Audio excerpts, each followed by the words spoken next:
Well, welcome back today. If you don't have your Bible, go grab it. Turn to chapter 20 of the book of Proverbs. Now, today we're going to take the first 11 verses of this chapter and what my commentary actually labels as the catalog of fools. It looks at various bad actions of fools and warns us against engaging in them. But I'd like to begin with verse 11, then we'll jump back to verse 1 and catch up to verse 11. Verse 11 says, "Even a child makes himself known by his acts, by whether his conduct is pure and upright." Now, so you look at that, it tells us that our actions reveal who we are. And we don't always like that. We speak, we act, people get certain ideas of us, and we say, but that's not who I really am.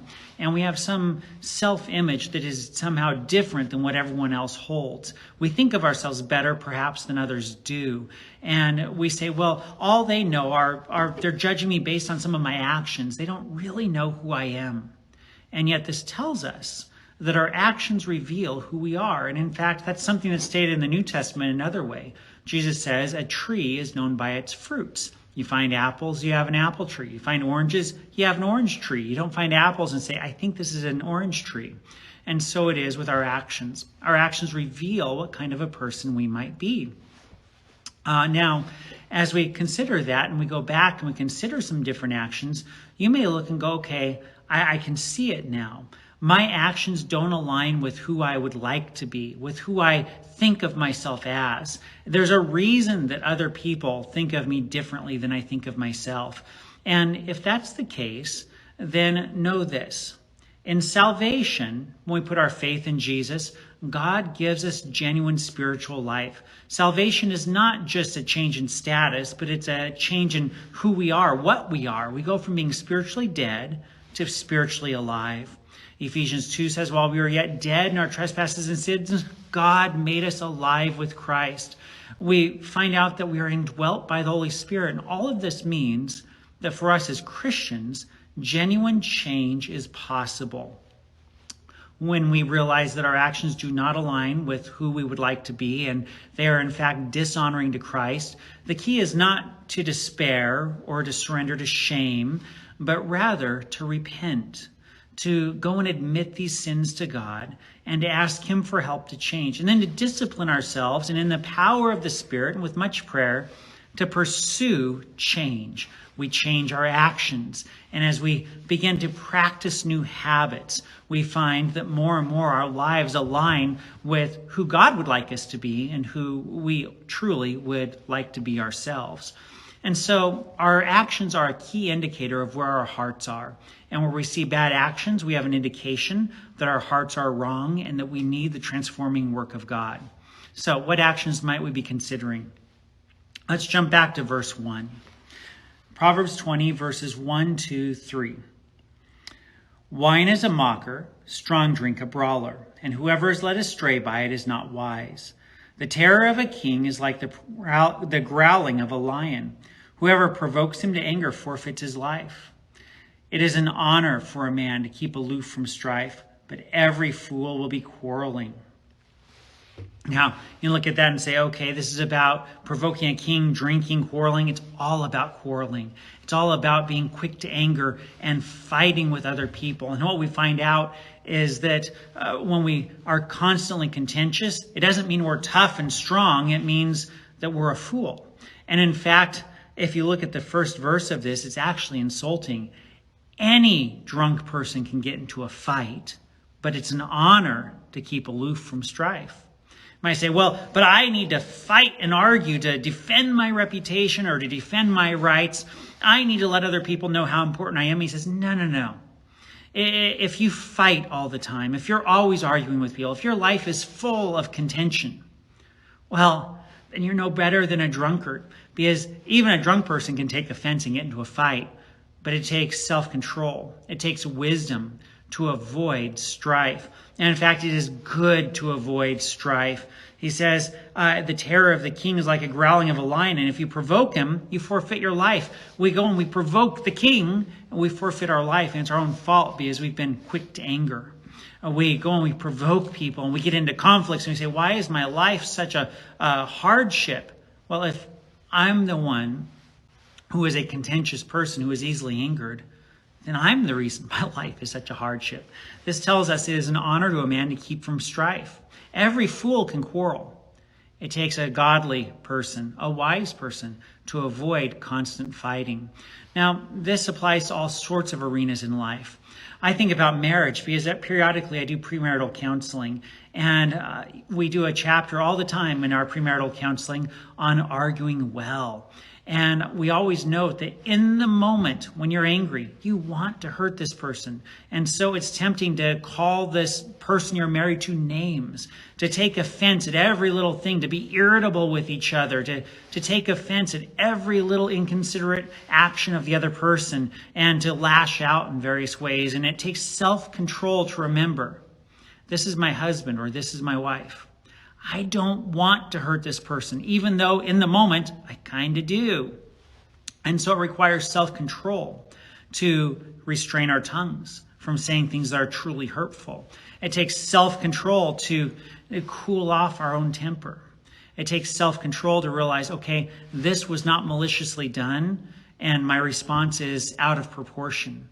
Or this was something minor and unusual. Maybe instead of being angry, I need to ask if something's wrong with my spouse.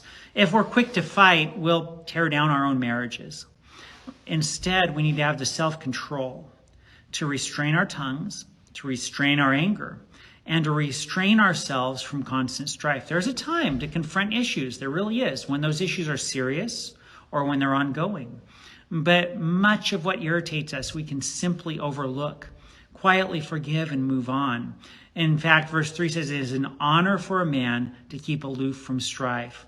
It's an honor to a person. It's a credit to a person if he can overlook minor offenses, if he can overlook someone being a little bit tired and treat that person with love and grace. Remember, the Lord treats us far better than we deserve. You know, this is a truth that should be applied to brothers and sisters.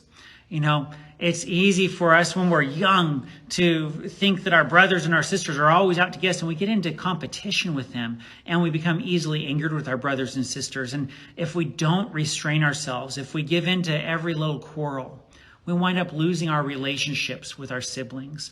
We wind up becoming their competitors rather than their friends. And the result is we lose a relationship that could be a lifelong friendship. We need to restrain our anger, restrain our tongue, and stay aloof from strife. You know, another area where this applies, where we really need to think about this, is in the area of social media. And I have seen people who are quick to anger online. They jump into every internet fight. They take every little provocation. They're always taking the bait, and they jump in with both feet, and they let people have it. And they are always miserable because they're always in some kind of conflict, oftentimes with people they barely know. And it's because they are just shouting at people online. And this does not honor Christ. Even when the situation is one in which you are right. If the only time you talk to people is to argue with them online, it's ultimately unpersuasive. They think of you as an angry person, not a loving person or a godly person, and it's ultimately dishonoring to Christ. Anyone can go online and get into a fight. I mean, you look at Twitter, you look at Facebook, anyone can get into a fight. It takes a wise person to restrain himself, to overlook provocation, to not take the bait, and to stay away from a fight. We live in an increasingly angry society, a society where people are increasingly quick to take offense and then to let others have it and to feel justified in doing so. And these verses remind us that is not the way of wisdom. That is not the way of the godly.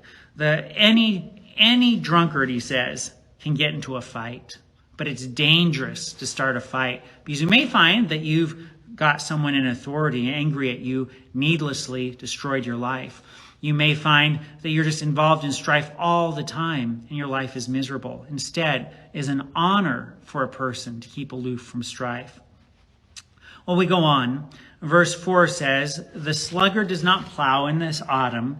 He'll seek at harvest and have nothing. So there we have an agricultural saying. If you don't plow your field, if you don't plant your crop, if you go out at the harvest time and you look, you won't have anything because you haven't done the work. The good things come as a result of preparation and work and diligence. We are not allowed in this world just to lay back and hope that the Lord rains good things into our laps. He calls us to work, and we are meant as his people to be diligent and wise. Now, this certainly applies to farming. We all recognize that. But this applies to every area of life. And taking this back to the idea of avoiding quarrels, well, we need to consider what we are training ourselves to do. Sometimes, if we go online or we watch a lot of TV, we expose ourselves to people who are constantly angry. You listen to commentators on cable news, you watch internet videos, you follow Twitter wars, and what you are doing is you're exposing yourself to constant outrage, and you are training yourself. You're allowing others to disciple you into being an angry person.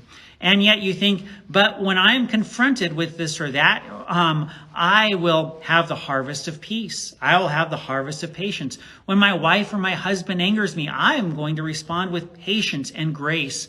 And in that regard, you become like the person who refuses to plow and plant in the autumn, and so has nothing good at the harvest. You haven't done the preparatory work. You haven't done the farming to have the harvest of peace and patience and wisdom. So, what can we do? Well, if we want to avoid constant anger, we need to discipline ourselves. It's in the small things of life.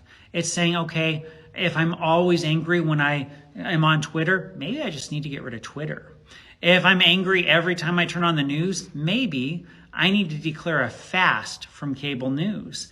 Go 3 days, go a week without watching any news or reading any headlines, and see how your attitude changes. And during that week, when little things provoke you, make it your goal, make it your discipline to offer them to the Lord in prayer, to restrain your tongue and to restrain your anger, and in the little irritations, to begin restraining your anger. So that when the big things come, you have practiced, you have plowed and planted, and you have that harvest of patience and wisdom and grace. Practice this when you drive, when you're cut off. Do we shout in our cars and wave our fists even if no one can see us? Or in those instances, do we practice patience? Do we practice grace in the little things? So when the big things come, when we are actually confronted with a spouse, a brother, a sister, a friend, someone who's really angered us, and it's something that's worthy of a discussion, we can discuss it in a way that is befitting a Christian, a way that is not full of anger and bullying and strife, but in a way that is loving and patient and kind. Can we do that? In our increasingly angry society, we need to be particularly diligent to train ourselves in the use of self-control and restraint, particularly in the area of anger. You can't just jump to this, going from always angry to perfectly peaceful person. It requires diligence and work, planting in the season so you can have a harvest in the fall. All right, well, let's read on. As we go on, we hit verse 6. Verse 5. The purpose of a man's heart is like deep water, but a man of understanding will draw it out. Many a man proclaims his own steadfast love, but a faithful man who can find? The person who walks in his integrity, blessed are his children after him. A king who sits on the throne of judgment winnows all evil with his eyes. Who can say, I've made my heart pure, I am clean from my sin? Unequal weights and unequal measures, both alike are an abomination to the Lord. Now, if I were to sum up these verses 5 to 10, I would say that integrity matters. On the one hand, we have this saying, the purposes of a man's heart are like deep water, but a man of understanding will draw it out. Talking about deep waters means that the purposes of a man's heart are often hidden, even from him himself. We sometimes act and we don't act with appropriate self-awareness. We think, I am justified in this, and we don't realize that perhaps we have a sinful desire that's causing us to view the situation wrongly. We think, I am justified in anger here, and perhaps we don't appreciate that it's actually our pride that's been damaged and that no real wrong has actually been done. And so a man of understanding will draw out the deep purposes of his heart. A man of understanding will look and go, okay, why do I want this? Why do I think it's important to respond this way now? Why do I think this situation is so important that I respond to it with anger? And we engage in some self-reflection. And this includes prayer, saying, Lord, search me and know me, reveal my heart.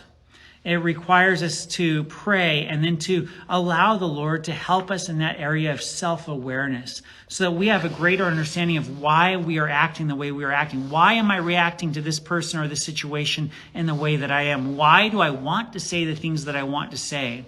Is this valid? Is this God-honoring? Or is this about me? We need to understand those deep purposes of our hearts.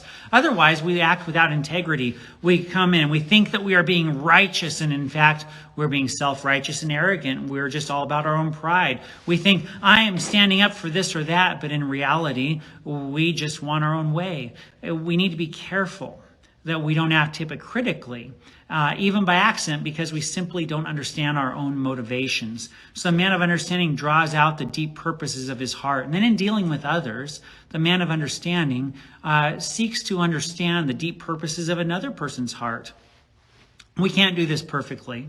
We certainly shouldn't just, blindly make accusations as to what's in someone else's heart. Well, that person was late because he hates me. I mean, that would be kind of a wild jump. But if someone, say a husband or wife, acts out of character, rather than being instantly angry, the wise person will say, well, what's going on in your heart? Why are you acting out of character? This made me angry. I wanted to jump in defensively, but what's going on here? The wise person seeks to understand what's going on in other people and to get to the root of a situation rather than simply reacting to things at the surface level. So a man of understanding seeks to understand the deep purposes of his own heart, there's self-awareness, but also the hearts of others. We want to understand what's going on in a person and not just jump to conclusions based on the surface level actions. So, verse 6, many a man proclaims his steadfast love, but a faithful man who can find? The righteous who walks his integrity, blessed are his children after him. And there we hear again the value of integrity. Everyone says, oh yeah, I'm a person of steadfast love. Oh yeah, I have great intentions. But if you're not faithful, if you don't keep your word, all those good intentions don't really help. If we can't count on you, then your good intentions don't help. But a man of integrity, one who keeps his word, even to his own hurt, as I believe it's Proverbs 15 says, that's the kind of person we want. One who has integrity, who will do what he says he will do no matter what. Someone we can count on. It matters that we have integrity. So again, self-awareness allows us to understand our own motivations. Having the self-awareness to say, okay, what are my abilities? What am I able to do? What can I promise? And then following through matters. Blessed are the children of the man who has integrity. And then he says, a king sits on his throne in judgment. He winnows all evil with his eyes. Who can say I've made my heart pure? I am clean from my sin. And so there's just a call to be humble. He says, who can really say I am clean from all my sin? I have done this. Now, the Lord cleanses us from sin, but we don't cleanse ourselves. And I can't say of myself, I have cleansed myself of all sin. And remember, this is written as if it is a king speaking to a royal son who will rule after him. And so he's saying the king sits on his throne. He winnows out evil with his eyes. He looks and he removes evil people from his court. He says, but really, who can say, I've removed all sin from my life? And so there's a call here to humility. Humility on the part of the king as he sits in judgment to realize, okay, I am not a perfect person myself. Apart from Christ, there are no perfect humans. And so all of us should have mercy and grace as we look at others. As we judge the failings of others, we should remember that apart from the grace of God, we would be there with them. And in fact, in this regard, if you just look at any temptation that you face today, and you ask yourself, where would I be if the Lord took a hands-off approach and let me run wild with this temptation? Where would I be today? And we realize pretty quickly that we have no cause for pride in ourselves. We would ruin our own lives apart from the grace of God. So this is a call to be humble as we look at others. It's also a call to be humble as we consider the failings of others, to realize that I didn't make myself perfect. And so when this person stumbles in various ways, I shouldn't be too harsh. They are merely human, and so I should respond with mercy and grace. And that goes back to being slow to anger and avoiding strife.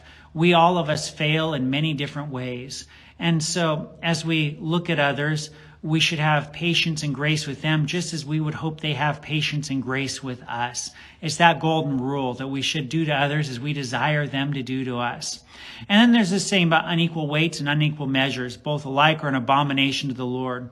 And so this certainly means that we should not have unequal weights in our financial dealings. We shouldn't cheat people. But as we think about the king who is judging people from his throne, winnowing out all evil, I wonder if this could also apply to unequal weights in terms of how we evaluate other people. Sometimes we label a person or a group, and then we look at them and we nitpick them. They can't do anything right. And then we look at our favorite people, and they can't do anything wrong. And then when it comes to us ourselves, I can do no wrong. Of course I'm in the right, and don't anyone tell me I'm wrong. And so in that regard, we apply unequal weights and unequal measures because we hold different people to different standards. My favorite preacher, he can do no wrong, and I'll defend him to the death if anyone accuses him of wrongdoing. My least favorite politician, well, if anyone says anything good about that guy, I'm coming after him because there can't be anything good in that guy. And the reality is we should be holding all people to the same standard. And we should be holding them to that standard with a certain amount of grace and forbearance, recognizing that even we ourselves don't measure up to the standard of God's perfection. But when it comes to the standard, we should be impartial. The pastor who falls into public sin should be rebuked. The politician who does what is good should be praised. We should apply the same standard to everyone. In marriage, it's so very easy, isn't it, to apply a higher standard to your spouse than to yourself. When it's you, well, I have every reason for having failed. I have 100 excuses for why I shouldn't be held accountable. But then when it comes to the spouse, it's, well, you are guilty, and there is no excuse good enough for that behavior. We should have one standard, and then we should hold it graciously, recognizing that I fall short all the time. And apart from the grace of God, I wouldn't be anything like what I am now. No one can say, I have purified my own heart. I have made my own actions pure. Same is true when we talk about siblings and friendships and work relationships. We need to be careful that we have one standard that we hold everyone to, that we treat people fairly. And as we look at the standard, that we hold it with a certain amount of humility and grace, recognizing that all of us, even me, we fall short of the standard and we need grace. And as we realize that, we should be much slower to anger, not jumping into every fight and argument, which is so very easy to do, but we should be those who keep aloof from strife. And again, this will require that we practice. We practice humility. We remind ourselves, I fall short. We practice grace. In the little things of life, we overlook small offenses and we forgive quickly, and we practice grace. And then when the real offenses come and when people really are difficult, well, then we're practiced up and we can reap that harvest of graciousness, of patience, of kindness, even in tense situations. And so the challenge for us who are going to be known by our actions is to represent Christ well, particularly in this area of looking at others and becoming offended and angry. May we be a people who are known for our graciousness, who are known for our kindness, our patience, our gentleness, our self-control, the fruits of the Spirit.